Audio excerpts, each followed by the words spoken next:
One Highland Park couple may have done just that this summer, cost them their lives. Yeah, was it operator error? Maybe lack of federal regulation?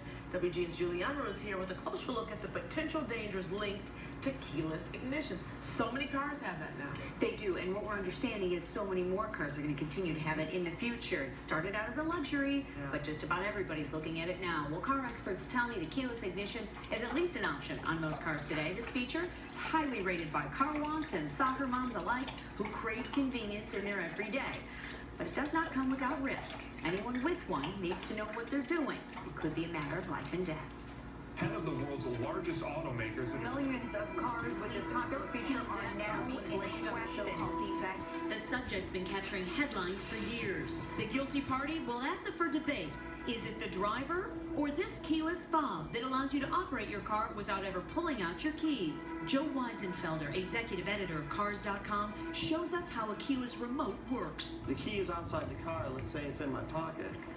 Because I'm near the car, if you look at the lock button here, when I touch the handle, it unlocks. Unlocking the car is not the real problem for keyless ignition users over the years. It's shutting the engine off. That same keyless ignition that allows you to start the car with the push of a button instead of a key is linked to the deaths of at least a dozen people since 2009. It's just a little bit easier for people to either not hit it, not push it hard enough, not even think about it, jump out of the car with the engine running, not hear the engine, and then it just keeps running. A deadly prospect if you parked your car in a garage, like Ray Harrington did in 2012. He was a 63-year-old professor in North Carolina. So did Chastity Glisson, a 29-year-old Florida resident who died in 2010. And this summer, Rina and Pasquale Fontanini, Italian immigrants from Highland Park. They were living the American dream until June 15th, when their son, a Highland Park firefighter, found them dead inside their home. This is so painful for the family because it's so pointless. Caesar Fontanini stopped over every morning for espresso. Well, that day, he found his dad dead on the floor of the house. After the ambulance left, he tried reaching his mother, who he thought was out golfing that day. He went to let his mom know about the tragic news. As he did that, he kept calling the phone and he realized the phone was ringing in the house. Caesar soon discovered Rina Fontanini was dead too. Upstairs on the bed, carbon monoxide, the killer. The Fontanini's 2013 Lincoln MKS in the garage, engine off because Mr. Fontanini had, according to the family attorney, heard the CO alarm sound upstairs. So he shut off the car and ran back inside to try to save his wife that night. It was too late for both of them. Mrs. Fontanini had the key for the car in her purse, and throughout the night, the car continued to run. So the family's suing Ford Motor Company, the maker of Lincoln. They say they want a safer product. Cars are quieter these days, only making the keyless ignition problem more prevalent across the U.S.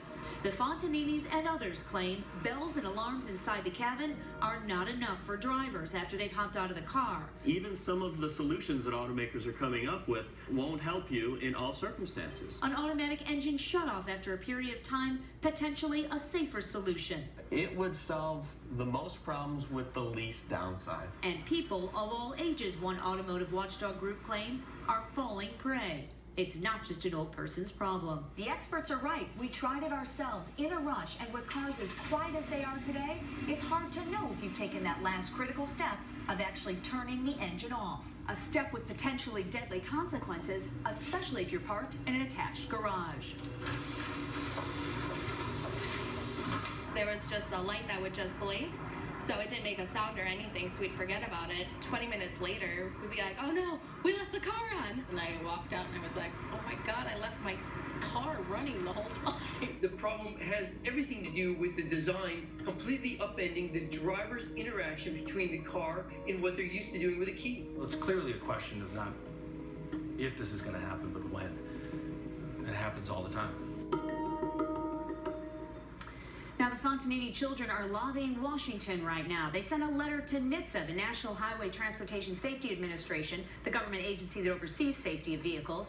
In part, they say how many people will need to die before a law is passed to prevent this type of tragedy from happening again. Neither Ford nor NHTSA provided a response after our numerous requests Ford, however, the subject of this particular suit, showed at a recent unveiling of its 2016 models that it is now ahead of the game on this very issue. New models honk the horn a couple of times outside the vehicle to warn the engine is still running. Some still just sound or flash warnings inside the vehicle. Automatic shutdowns still far from the standard, and just about anybody you ask who has a keyless ignition Yep. has either done it or almost done Yep. it. Exactly. Left it on, got out of the car. Right, Got yeah. back in the car, turned it off. But it just seems so simple just to put a warning sign on there, you know? In- Some sort of. In many cases, warning signs, signals, bells are ringing, but sometimes it's inside the car. And Right. if you, there's Yeah. outside Somebody's noise, if you talking, slam the right. door quickly, if you're I on the think, why phone. not both? You know what I'm saying? That's why it turns back to the automatic shutoff. Yeah. What's the harm is what the experts say. Exactly. Okay. All right, thanks, Julie. Sir. Next in sports, remember this?